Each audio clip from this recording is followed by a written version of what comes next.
Hello everyone, आज मैं आपको बताऊंगी कि आपको सीपीसी कैसे पढ़ना है। सीपीसी बहुत लेंथी सब्जेक्ट है, तो उसको पढ़ने में स्टूडेंट्स को बहुत ज़्यादा प्रॉब्लम होती है उसको लर्न करने में। सो आज हम डिस्कस करेंगे कि आपको सीपीसी कैसे पढ़ना चाहिए। ठीक है, सीपीसी में टोटल 158 सेक्शंस हैं और 51 ऑर्डर्स हैं। सबसे पहले आपको ये पता होना चाहिए। ठीक है, सीपीसी में सबसे पहले आप पढ़ने से पहले सीपीसी अगर आप फर्स्ट पेज आप इसका देखोगे तो आपको कोई भी आप बेयरक्ट स्टार्ट करो, आपको ये पता होना चाहिए कि ये कब कमेंस हुआ था। ठीक है, और ये कहाँ तक अप्लाई करता है। ठीक है, नेक्स्ट थिंग इज कोई भी बेयर एक्ट आप पढ़ना स्टार्ट करोगे तो सबसे पहले उसका डेफिनेशन पार्ट आपको पढ़ना है। डेफिनेशंस किसी भी बेयर एक्ट की बहुत इंपॉर्टेंट होती हैं, सीपीसी की भी डेफिनेशंस बहुत इंपॉर्टेंट है। ठीक है, डिग्री की डेफिनेशन में से लास्ट ईयर ही क्वेश्चन आया था।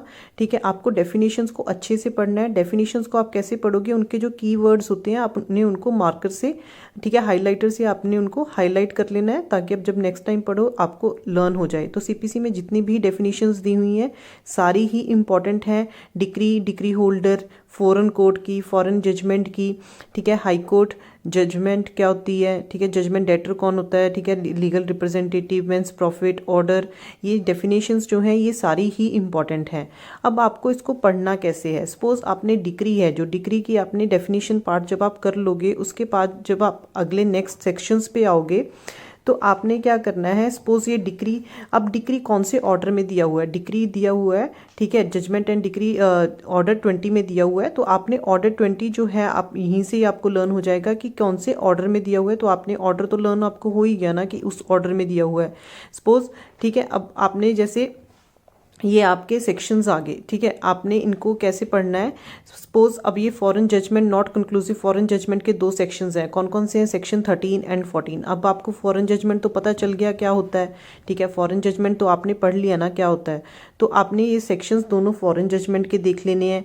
अब आगे आपके जो सेक्शंस आगे, जैसे कि अब आपका सेक्शन जो है हमारे समन्स आ गया। अब समन्स कौन से ऑर्डर में दिया हुआ है, आपने उनको जब ऑर्डर पढ़ोगे तो आपने साथ साथ आपने सेक्शंस भी पढ़ने हैं।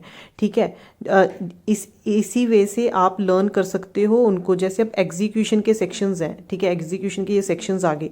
तो execution of judgment and decree कौन से सेक्शन में दिया, कौन से ऑर्डर में दिया हुआ है, ऑर्डर 21 में। तो आपने उसके साथ पढ़ना है, आपने कोरिलेट करके पढ़ना है चीज़ों को। जब आप कोरिलेट करके पढ़ोगे चीज़ों को तो आपको वैसे ही लर्न हो जाएंगे सेक्शंस एंड ऑर्डर्स।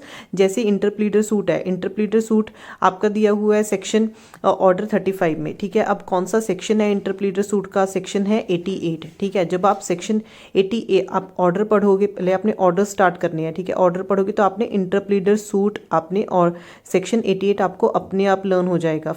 पहले रीडिंग तो आप सेक्शंस को दे लो, उसके बाद जब आप ऑर्डर स्टार्ट करो ऑटोमेटिकली आप सेक्शंस आपको ध्यान में होंगे कि इससे डील करता है, तो वहाँ से आप लर्न कर सकते हो। ठीक है, नहीं तो आपके लिए बहुत मुश्किल हो जाएगा। जैसे पहले आपने सेक्शंस पढ़े, फिर सारे ऑर्डर पढ़े और आपने कोरिलेट किया ही नहीं तो आपको ध्यान में नहीं रहेगा।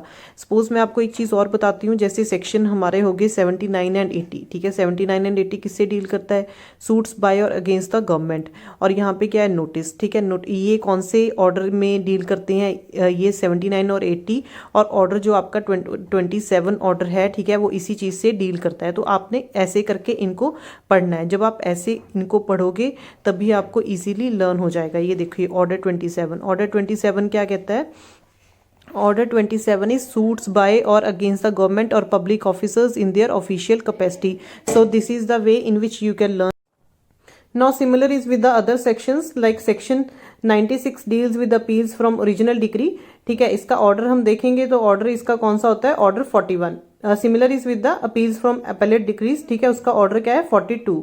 सो इस तरह से आप कोरिलेट करके पढ़ सकते हो। अब सेक्शन जो 113 है that deals with reference to High Court और ऑर्डर इसका कौन सा है, 46। अगर आप appeals reference review and revision पढ़ोगे तो रेफरेंस और रिव्यू के जो साथ में आपको ऑर्डर्स भी पढ़ने हैं। रेफरेंस का ऑर्डर कौन सा है, ऑर्डर 46, और रिव्यू का ऑर्डर कौन सा है, ऑर्डर 47। अगर आप ऐसे करके कोरिलेट करके पढ़ोगे तो आप सीपीसी अच्छे से लर्न कर सकते हो। अदरवाइज सीपीसी इतना वास्ट है कि आपको लर्न करना बहुत ज़्यादा मुश्किल हो जाएगा और आपको कभी भी सारे ऑर्डर्स नहीं पढ़ने हैं। इसमें जितने ऑर्डर्स हैं आपको सारे नहीं पढ़ने हैं, सिर्फ इंपॉर्टेंट ऑर्डर्स और रूल्स ही पढ़ने हैं। अगर आप सारे ऑर्डर्स और रूल्स पढ़ने बैठ जाओगे तो आपको कुछ भी याद नहीं रहेगा। So this is very important to do the smart study, not hard work. And I will make a separate video on other sections and orders की कौन से सेक्शंस और ऑर्डर्स इंपॉर्टेंट हैं। Always highlight your important thing, जो भी sections और orders में important thing होती है आपको उसको हाईलाइट करना है, ताकि आप जब भी next time bare act read करो तो आपको वो याद रह सके। आप इतना ज़्यादा अगर बार बार उन चीज़ों को रिवाइज नहीं करोगे, अगर आप नहीं पढ़ोगे, you can't crack your exam in the first attempt, क्योंकि इतना वास्ट बेयर एक्ट है। अगर आप एक बार इसको सारा पढ़ने बैठ जाओगे और हाईलाइट नहीं करोगे और नेक्स्ट टाइम वही आप चीज़ सिमिलर सेम टाइम आप नेक्स्ट टाइम इतना ज़्यादा टाइम लगा के वो चीज़ें पढ़ोगे तो आपका नहीं हो पाएगा। सो दिस इज़ वेरी इंपॉर्टेंट कि आप कैसे अपना स्टडी करते हो। And one more important thing is, जैसे जैसे आप सेक्शंस और ऑर्डर्स पढ़ लिए आपने, तो it is very important to practice the MCQs। अगर आप MCQs नहीं प्रैक्टिस करोगे तो you will get confused in the exam.